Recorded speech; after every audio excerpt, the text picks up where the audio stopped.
Cigarette और प्रदूषण या फिर पोल्यूशन ये हमारे फेफड़ों के सबसे बड़े दुश्मन हैं। खास करके अगर आप दिल्ली साइड में रहते हैं तो आपको इस वीडियो को ज़रूर से देखना चाहिए, क्योंकि दिल्ली में जो पोल्यूशन है वो आप सभी को पता है। दोस्तों, फेफड़ों में कैंसर पैदा करने के लिए जो सबसे बड़ा कारण होता है वो होता है धूम्रपान या फिर स्मोकिंग। तो जो भी लोग सिगरेट पीते हैं, हुक्का पीते हैं या फिर बीड़ी पीते हैं, इनमें जो भी जहरीले केमिकल्स होते हैं, ये केमिकल्स हमारे लंग्स की जो कोशिकाएं होती हैं उनको बहुत भारी नुकसान पहुंचाते हैं। इसके वजह से भी फेफड़ों का कैंसर हो सकता है। स्मोकिंग के साथ साथ पैसिव स्मोकिंग भी उतना ही खतरनाक है।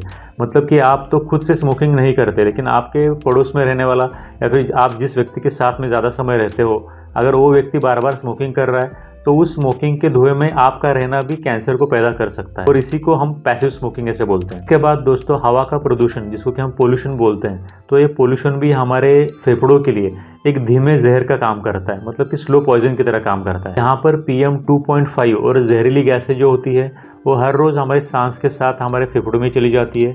इसकी वजह से हमारे DNA को भारी नुकसान पहुँचाती है। इसकी वजह से भी हमारे जो बॉडी के अंदर जीन्स होते हैं उनके अंदर म्यूटेशन पैदा होकर के फेफड़ों का कैंसर हो सकता है।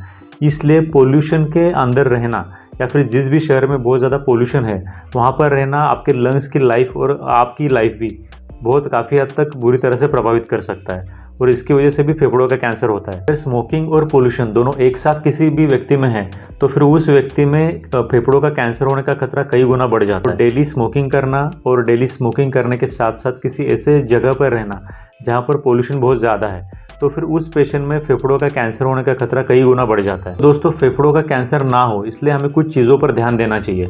सबसे पहली बात कि स्मोकिंग पूरी तरह से बंद करना चाहिए। साथ साथ पोल्यूशन जहाँ पर है वहाँ पर अगर आप काम करते हो तो उसको छोड़ करके जाना, ये भी चीज़ प्रैक्टिकल नहीं होती है।